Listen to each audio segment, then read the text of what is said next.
दादा काय सांगाल सियाला आणि या सगळ्यांना तुम्ही मुंबई एअरपोर्टला घेऊन जात होते काय त्या नेमक्या दरम्यान घडलं होतं कुठून त्यांना पिकअप केलं काय एकंदर त्या दिवशीची पूर्ण घटना होती जोपर्यंत तुम्ही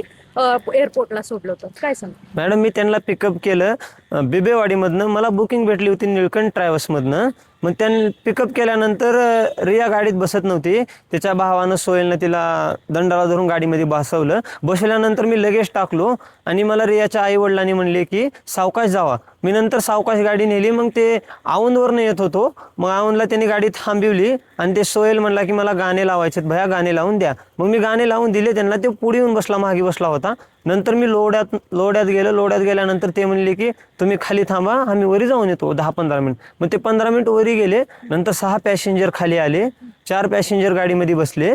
बसल्यानंतर मग मी लगेच टाकलं त्यांचं आणि तिथनं निघालो मी फूड मॉलला गेलो फूड मॉलला गेल्यानंतर मी 10 मिनिट गाडीमध्ये बसलो होतो ते सगळेजण उतरून चहा प्यायला गेले होते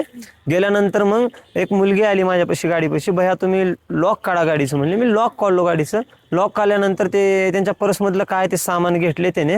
मी मागे बघितलो तर मला खिशामध्ये घातल्यावर दिसलं नंतर मग मी एवढं काही लक्ष दिलं नाही त्यांच्याकडे मग नंतर ते अर्धा तासानं आले गाडीमध्ये बसल्यानंतर मग मला चला म्हणले मग मी निघालो मुंबई एअरपोर्टला तिथे गेल्यानंतर ड्रॉप केल्यानंतर मला त्यांचा कॉल आला मी एक 200 मीटर गेलो होतो पुढे भया गाडी तुम्ही मला माझं बॅग राहिले मला बॅग आणून द्या मग मी म्हणलो की रिवाज घेतो 200 मीटर गाडी तुम्ही बॅग घेऊन या दादा म्हणलो तिकडे या म्हणलो चलत मग त्यांनी 200 मीटर चलत आले मी 200 मीटर मागे रिवाज गाडी घेतली मग घेतल्यानंतर एक 500 मीटर मी खाली गेलो होतो त्यांचा लगेच मला कॉल आला की भैया माझं पासपोर्ट विसरले गाडीमध्ये बघा व्हिडिओ कॉल करतो मी मग त्यांनी नंतर मला व्हिडिओ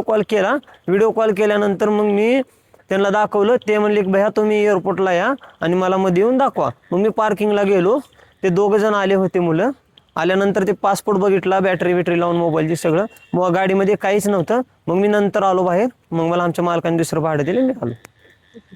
ज्या वेळेस तुम्ही केतनला आणि रियाला मुंबई विमानतळावरती घेऊन जात होता त्यावेळेस गाडीमध्ये वातावरण कसं होतं सगळं शांत होतं की वाद वगैरे काय झाले होते नाही ते बिबेवाडीमधनं लोड्यापस्तूर जावजीपस्तूर त्या बहीण भावा दोघांचे भांडणं चालू होते नंतर काय नाही पुन्हा नंतर ते गाणे लावत हसत खेळत गेले नंतर पुन्हा पण ज्या वेळेला तुम्ही त्या फुटबॉलला थांबले होते चहा पाणी करण्यासाठी त्यावेळेला तुमच्या ही बाब लक्षात आली का की काहीतरी काढून घेतलेलं आहे बॅगेतून सियानी किंवा काय नाही मॅडम एवढं पर्सनल गोष्टीला आम्ही लक्ष देत नाही कस्टमरच्या पण तुम्ही पाहिलं होतं की सिया बॅगेतून काहीतरी वस्तू वस्तू काढत ते बघत होतो मी फूड मॉलला थांबल्यास पर्समधून काहीतरी काढत होते मी मागे भेटल्यानंतर ते माझ्याकडे बघितल्यानंतर मी त्यांच्याकडे पुन्हा बघाय नाही मग ते खिशामध्ये घालून गेले ते मध्ये मग गेल्यानंतर मला पुढले काही माहित नाही मग 10-15 अर्धा तासात ते आले मग नंतर आल्यानंतर कॉल केले मग मी गाडी पुढे घेऊन गेलो त्यांच्याकडे नाव सांगा माझं नाव जाधव वैभव दत्तात्रय